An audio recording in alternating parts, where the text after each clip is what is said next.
FRIP is the JSE's Financial Reporting Investigation Panel, and maybe in short what it is advisory board, a group of financial reporting experts that will advise the JSE if they get a complaint on a set of financial statements of a company.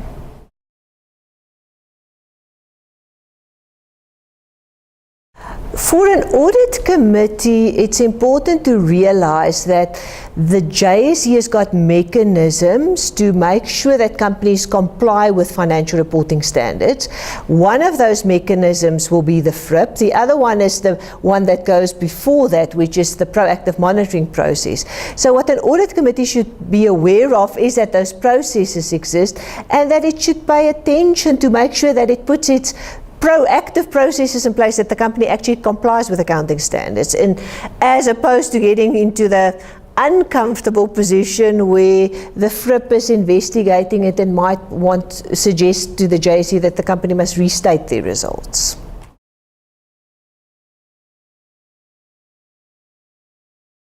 So the objective originally, when the FRIP's predecessor body, which was the GARP monitoring panel, when that was established, was yes, to start monitoring compliance with accounting standards, but not with the intention to beat companies up if they get it wrong, but hopefully with an intention to encourage them to focus on it for various reasons. The one is because as a director and as an audit committee member, you can really get into trouble if you put false and misleading financial information out there in the market, because you're making people make decisions on the wrong information. So you should be held liable, and there is a mechanism in the Companies Act. So that was the one encouragement for companies to get it right, but also for the sake of a company's reputation, because investors make decisions based on in the first instance based on financial information. So it was meant to put it at the forefront,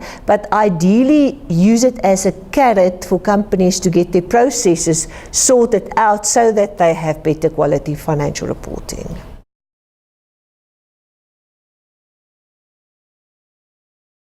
It certainly has improved since the FRIP was established in 2002. So in 2002, you can imagine it came from a period of pretty much almost self-regulation. So there were accounting standards, but nobody checked that companies complied with it. So there were quite a couple of interesting industry practices and so on. There were quite a couple of blatant disregard for accounting standards with so-called fair presentation overrides. We have certainly seen, if you look at the type of cases that come to the FRIP now, the numbers have decreased over time, and the cases are much more complex accounting issues. So it's often not a blatant disregard. There's an exception here and there, but it's often because issues are complex and the standards are sometimes not so clear on how to deal with it, and that's sometimes why companies get it wrong. So certainly, in my view, the quality of financial reporting has improved, maybe partly because of FRIP, I think also because of legal liability and so on, but I would like to believe that the FRIP played a role in improving the quality of reporting.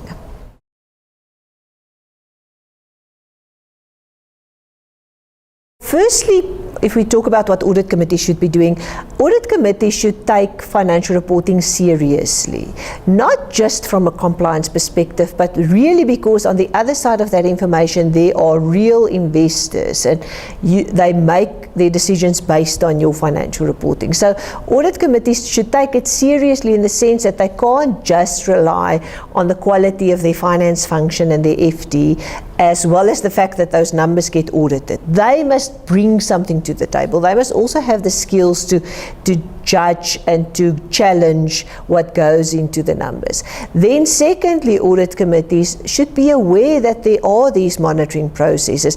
Not just get it right so that they don't get into trouble, but also be aware that if something comes out of those monitoring processes, yes, they must put corrective action in place, and part of the corrective action might be, how do we make sure that we improve the quality of our reporting?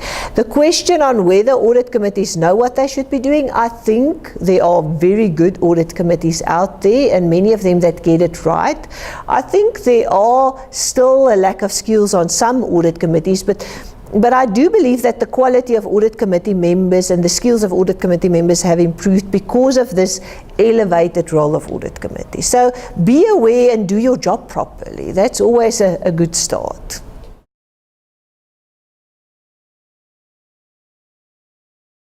I wouldn't say that audit committees can't take the word or rely on their auditors. I think there is a level of reliance or assurance that you get from an auditor, but that can't be the only thing that you do. Yes, you need those functions and those so-called lines of defense, management, internal audit, external audit, to give you comfort. But if the only thing that you do is just sort of putting all the pieces of the puzzle together, then you as an audit committee is not adding any value, and you're there to actually add value and be more than just a function that ticks boxes to make sure that you comply. So yes, you can rely, but you should also bring something to the table and be proactive and understand what it is that you're looking at, because else you as an audit committee might tick a box, but you don't really understand that there's an underlying issue. So it's about balancing all of those roles and responsibilities.